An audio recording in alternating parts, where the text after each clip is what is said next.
Bonjour Benjamin Haddad. Bonjour. Bonjour. Il parlait de Mayotte. C'est ainsi que François Bayrou s'est justifié hier devant les députés après avoir parlé de submersion migratoire en France lors d'une interview. Le Parti socialiste, pas convaincu par les explications du Premier ministre, a donc décidé de suspendre toutes les réunions prévues avec le gouvernement sur le budget. Vous les comprenez ?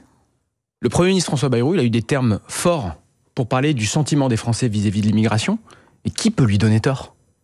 Les chiffres ? Fondamentalement, quand vous parlez à des Français, mais de toutes les sensibilités politiques, les sondages le montrent, de gauche comme de droite, aujourd'hui, il y a une demande très claire de maîtrise des flux migratoires. Et c'est ce que nous avons porté, nous d'ailleurs, avec la loi à l'époque, avec Gérald Darmanin, qui était de dire, si vous venez en France pour travailler, que vous respectez les règles, que vous parlez la langue et que vous intégrez, vous êtes le bienvenu dans notre pays, mais si vous êtes débouté d'asile, si vous ne vous intégrez pas, si vous ne respectez pas les règles, ou qu'a fortiori, vous êtes un délinquant, vous avez vocation à partir. Mais le choix des mots est important, Benjamin Haddad.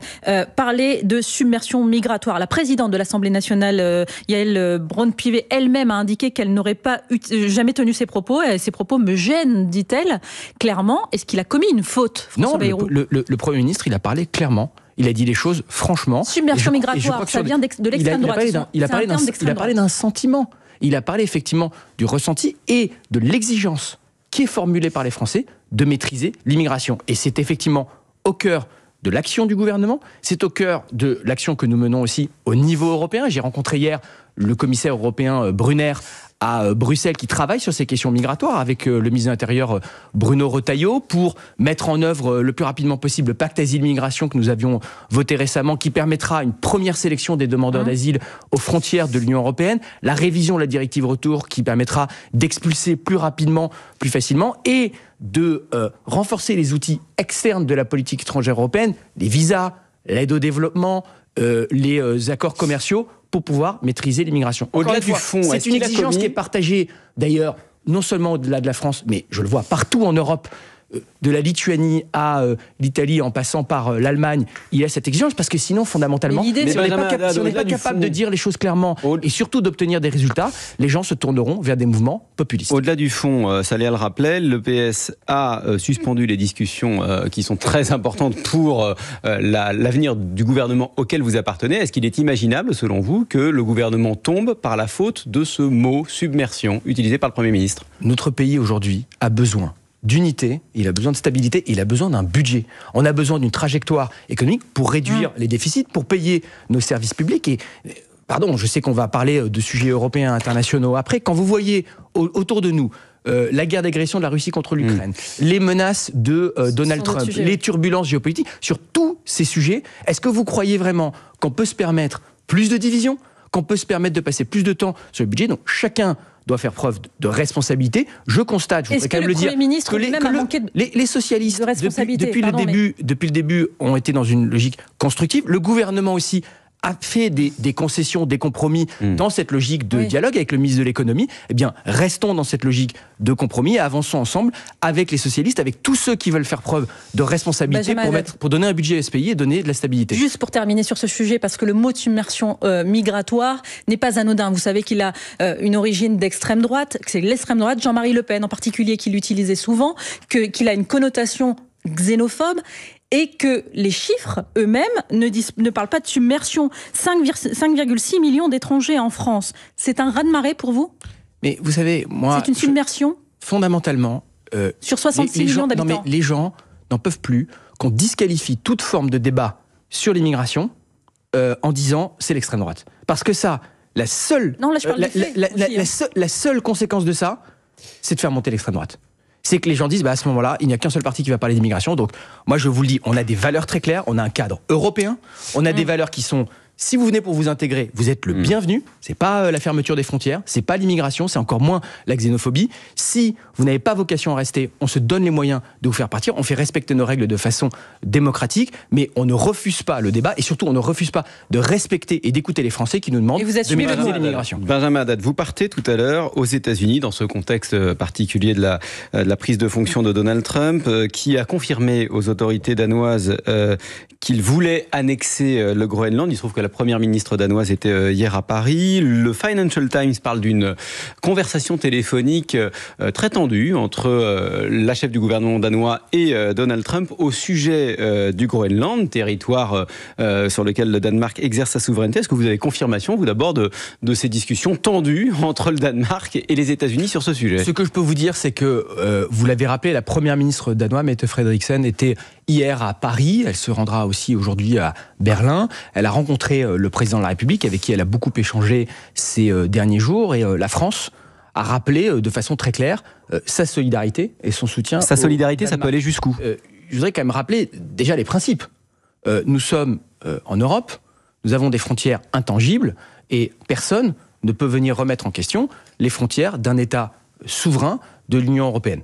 Et si d'aventure le Danemark se retrouvait sous pression économique, on a déjà vécu des épisodes comme cela, par exemple lorsque la Lituanie avait été mise sous pression économique par la Chine il y a quelques années. L'Union européenne a des instruments aussi de rétorsion commerciale. Nous parlerons sans doute de la question des tarifs et des relations commerciales plus généralement entre les États-Unis et l'Europe tout à l'heure. L'Europe est capable. Donc le levier face à Donald Trump sur le Groenland, c'est d'abord un levier économique. Et après, ce que nous avons dit aux Danois, c'est à eux de nous dire aussi ce qu'ils souhaitent, la façon dont ils veulent travailler avec nous.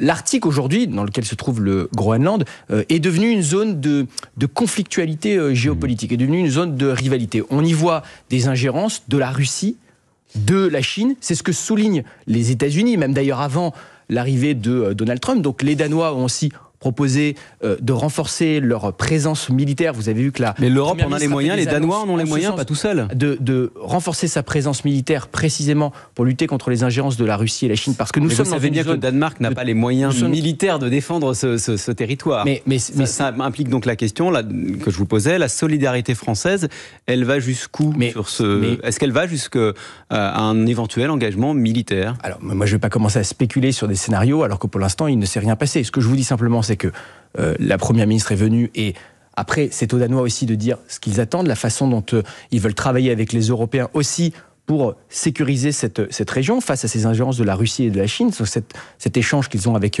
les Américains. Mais une fois de plus, remettre en question les frontières d'un État souverain européen au XXIe siècle, c'est inacceptable, quelle que soit la source de cette remise en question. Et là-dessus, nous sommes extrêmement clairs sur ces principes. Sauf que Benjamin Haddad, pour être précis, le Groenland était une colonie administrée par le Danemark depuis 3 siècles. Aujourd'hui, c'est un territoire d'outre-mer du Danemark. Mais en théorie, les Groenlandais peuvent demander leur indépendance à tout moment. Donc là, Trump, en fait, il n'est pas en train de faire juste de la politique, essayer de convaincre les Groenlandais de rejoindre les États-Unis. Mais les affaires intérieures du Danemark, c'est un autre sujet.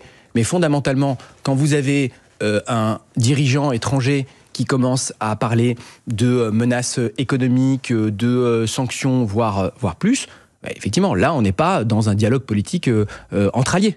On est dans ce qui relève de l'intimidation, de la pression et de la remise en cause, encore une fois, de la souveraineté de l'Europe. Et c'est pour ça que nous devons être extrêmement clairs sur ces principes et que nous affichons cette solidarité avec le Danemark. J'ai moi-même d'ailleurs rencontré hier à Bruxelles mon homologue danoise pour lui rappeler en des termes très clairs. Donald Trump a l'intention de mettre fin à la guerre en Ukraine et Vladimir Poutine dit hier soir que les négociations sont possibles, mais pas avec le président ukrainien Volodymyr Zelensky. Est-ce que cette condition, du point de vue de la France, est acceptable? Non.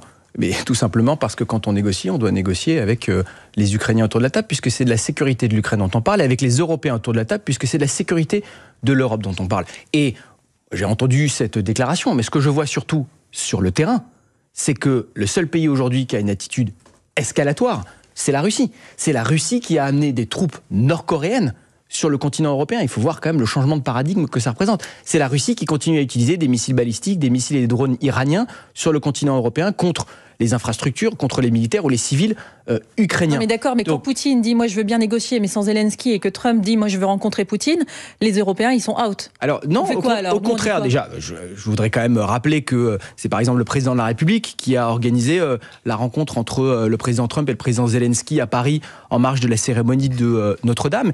Et ce qu'a dit là le président Trump est intéressant parce que il a dit je vais mettre une pression maximale sur la Russie, y compris par des sanctions et la suite des livraisons d'armes à l'Ukraine.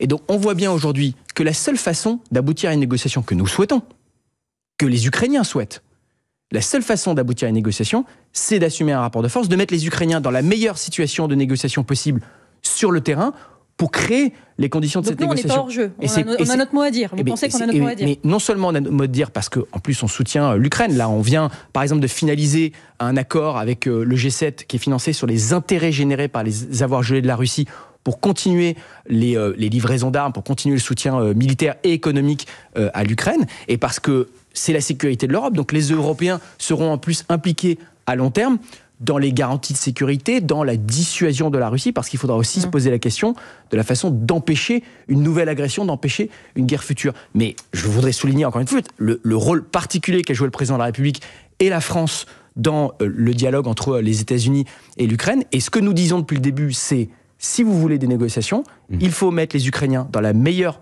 position possible sur le terrain, il faut renforcer leurs mains. C'est exactement ce qu'a dit le président Trump. Donc, on n'est pas aujourd'hui en train de... Pour le moment, on l'a plus entendu et on l'a plus vu agir contre le Mexique, contre l'Europe, contre la Chine, notamment sur les droits de douane, que sur la Russie. Initialement, pendant la campagne, on a beaucoup entendu dire qu'il pouvait y avoir des solutions simples et rapides à la guerre en Ukraine, que ça pouvait s'arrêter en 24 heures. Ce qu'on voit, c'est que, encore une fois, il n'y a pas de solution simple et rapide, que ça demande de continuer de soutenir l'Ukraine pour les mettre dans une position de négociation, de continuer la pression.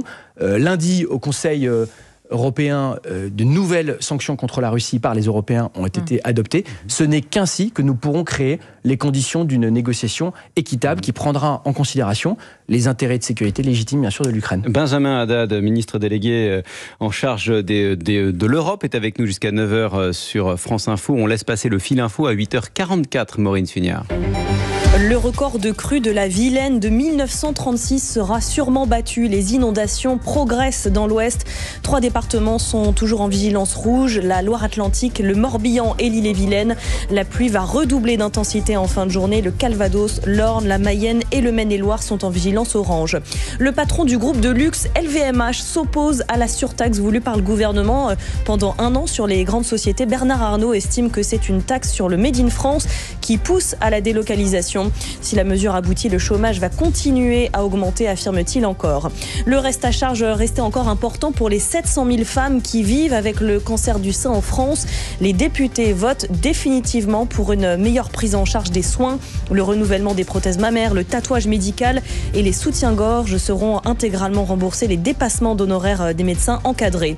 C'est totalement inimaginable pour nous, Brestois. C'est sans doute le plus grand match de l'histoire de notre club, se réjouit sur France Info le maire de Brest. Le stade brestois joue contre le Real Madrid ce soir en Ligue des Champions de football. Le tenant du titre, coup d'envoi à 21h. France Info. Le 8-30 France Info. Jérôme Chapuis, Salia Braclia. Toujours avec le ministre chargé de l'Europe, Benjamin Haddad. Le Français le plus riche du monde, Bernard Arnault, a pris la parole hier lors de la présentation des résultats de LVMH. Celui qui était invité à la cérémonie d'investiture de Donald Trump a émis des critiques sur la France et le potentiel budget à venir. Écoutez. Quand on vient en France et qu'on voit qu'on s'apprête à augmenter les impôts de 40% sur les entreprises qui fabriquent en France, c'est quand même à peine croyable. Donc on va taxer le Made in France. Pour refroidir les énergies, on fait difficilement mieux. Pour pousser à la délocalisation, c'est idéal. Alors je ne sais pas si c'est vraiment l'objectif du gouvernement, mais en tout cas il va l'atteindre. C'est ce que je dis, s'il arrive au bout de ses plans. Dans le même discours, il oppose le modèle américain beaucoup plus efficace selon lui. Comment vous réagissez ? La réponse simpliste et démago, ce serait de critiquer. Mais quand vous avez un grand entrepreneur qui exprime ce genre d'inquiétude, il faut respecter et écouter. Alors, on a besoin de faire passer un budget, on a besoin de réduire nos déficits, on a besoin de réduire la dépense publique et de donner cette trajectoire à la France. Pardon, mais c'est une inquiétude ou c'est une menace ou une manière de chercher à peser sur le budget qui est en discussion ? Mais vous savez... ce que dit Bernard Arnault, on l'entend de beaucoup de patrons de PME, on l'entend de beaucoup de chefs d'entreprise.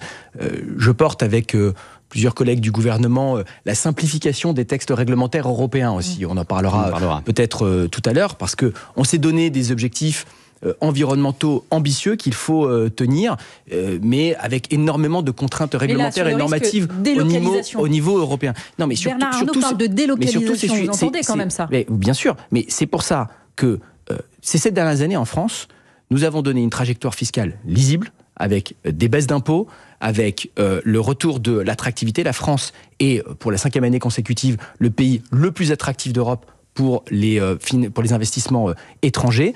Nous devons réduire nos déficits, mais continuons sur cette dynamique de réforme, continuons cette dynamique de stabilité fiscale pour continuer à faire venir donc ça veut dire ne pas davantage taxer les entreprises. Mais nous devons aussi... C'est parce que dit François Bayrou.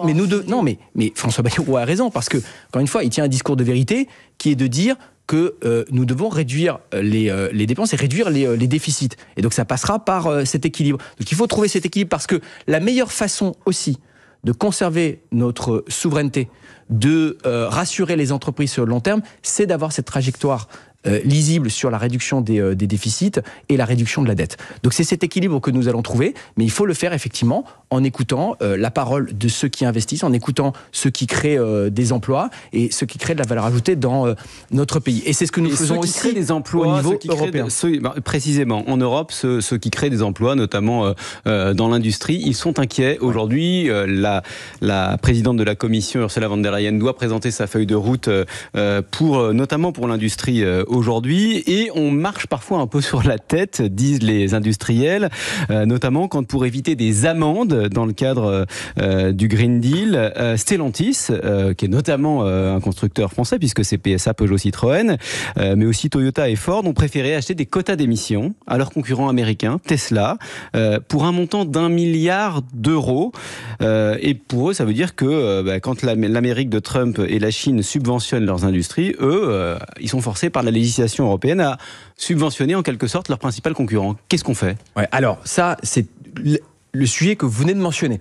Le fait qu'on a des constructeurs automobiles français, européens, qui pour ne pas avoir à payer d'amende pour la trajectoire de décarbonation, vont devoir acheter des bons d'émissions à BYD en Chine ou à Tesla aux États-Unis. Donc on se retrouve dans une situation où nos constructeurs automobiles subventionnent nos concurrents. Donc on leur demande d'aller dans la concurrence internationale avec les mains ligotées dans le dos et un boulet au pied. Il faut suspendre ces amendes ? Oui, il faut suspendre ces amendes. C'est ce que nous avons demandé avec mes collègues Marc Ferracci, industriel Agnès Pannier-Runacher, à l'environnement à la Commission européenne. Et j'étais hier auprès de la Commission européenne pour porter ce message. Vous allez être entendu ? Cette préoccupation, elle est partagée aujourd'hui par beaucoup d'Européens. Et c'est le message plus généralement sur le renforcement de la compétitivité européenne et de la simplification des textes réglementaires que porte la France. La Commission européenne va faire un certain nombre d'annonces aujourd'hui, mais aussi sur l'accompagnement sur cette question, par exemple, cet argent, ce milliard d'euros. L'accompagnement des industries et des entreprises, qui est vraiment aussi une des priorités, vous savez, notre commissaire Stéphane Séjourné, fondamentalement. Depuis 30 ans, c'est ce que rapporte le rapport Draghi, les États-Unis ont généré 2 fois plus de PIB par habitant que l'Europe. Ces 5 dernières années, les États-Unis ont adopté 5 000 textes législatifs ou réglementaires, l'Union européenne, 13 000.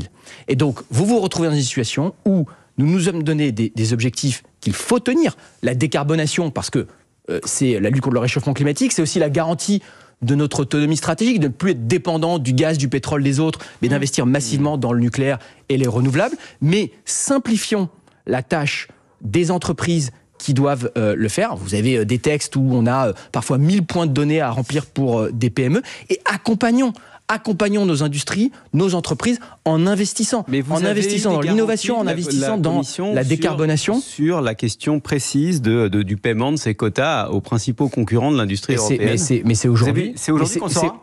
Non, mais c'est une exigence que l'on porte aujourd'hui avec d'autres pays. J'étais par exemple en Italie la semaine dernière. Les Italiens font des demandes tout à fait comparables. Les Allemands aussi, dont l'industrie automobile traverse aujourd'hui. Il y a trop de normes, on régule trop, et puis on subventionne pas assez nos industries prioritaires. Ça veut dire aussi que vous rejoignez ce que dit Jordan Bardella. Non, il demande, pas du tout. Non, pas du tout. Il demande la suspension du Green Deal. Il dit il y a trop de normes là, et notamment pour les agriculteurs. On voit bien qu'ils sont à la gorge. Libérons-les parce que là, il y a personne qui peut travailler correctement. Non, mais c'est pas parce que les autres commencent à remettre en question leur attachement à la lutte contre le réchauffement climatique, que nous, il faut aussi qu'on se lance dans une course au moins 10 ans environnementale. Et ça, c'est ce que propose le Rassemblement national et Jordan Bardella. Non seulement ce serait trahir nos engagements et nos ambitions environnementales, mais au-delà de ça, ce n'est pas dans notre intérêt.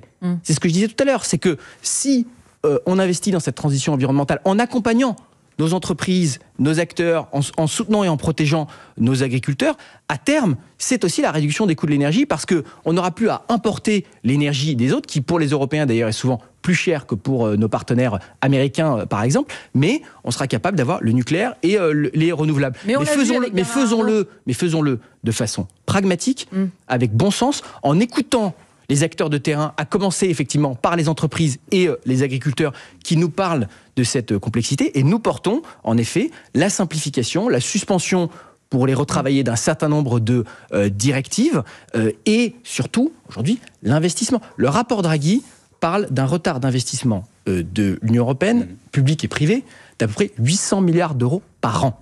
Si on veut se mettre au niveau en termes d'innovation, l'intelligence artificielle, le quantique, la défense ou de décarbonation, nous devons donner les moyens à nos entreprises et aux acteurs qui innovent, qui créent des emplois, d'aller chercher des financements, d'aller chercher des investissements. On a un exemple parfait aujourd'hui, Benjamin Haddad.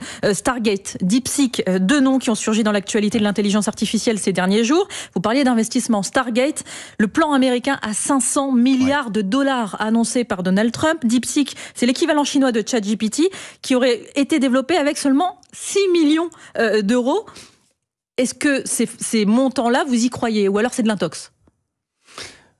Moi, ce que ça montre, c'est que le monde avance très vite et que les règles du jeu sont en train de changer et que ces innovations, en plus, ne sont pas linéaires. Parce que DeepSeek, le chinois, l'acteur chinois qui a révélé sa puissance de calcul, c'est une disruption totale dans le monde de l'intelligence artificielle. Mais ça montre, qu'est-ce que ça montre? Ça montre qu'il y a un risque, effectivement, de décrochage de l'Europe, et c'est un enjeu non seulement... C'est déjà le cas? On est déjà largué? Nous, alors, j'y reviens, mais c'est un enjeu à la fois de compétitivité, de création d'emplois, mais c'est vraiment un enjeu de souveraineté. Quand on regarde le Musk sur X ou le rôle de TikTok, on voit que quand on se rend dépendant des innovations des autres, mais ça devient aussi un enjeu vraiment pour la souveraineté de l'Europe.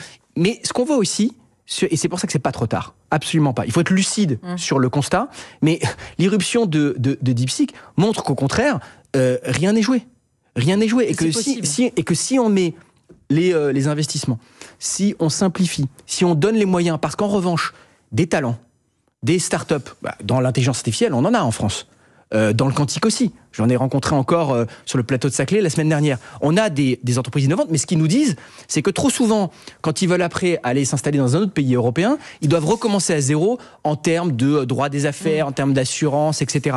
Donc là, parmi les propositions qu'on a poussées, et je pense que la Commission va le reprendre, il y a l'idée d'Enrico Letta d'avoir un 28e droit des affaires. Si vous avez 27 droits des affaires, plutôt que d'essayer d'harmoniser tout ça, ce qui est un peu complexe, on fait un 28e qui donne la possibilité aux entreprises qui le souhaitent, celles qui vont exporter et se développer au niveau européen, d'adopter ce 28e droit des affaires. C'est l'union des marchés de capitaux, c'est l'union bancaire, c'est le fait d'avoir une banque européenne d'investissement qui prend plus de risques et qui va soutenir l'innovation de rupture. C'est le fait, par exemple, d'avoir au niveau européen l'équivalent de ce qu'ont les Américains, c'est-à-dire la DARPA. C'est des agences publiques qui investissent dans l'innovation de rupture et qui ont financé GPS ou Internet.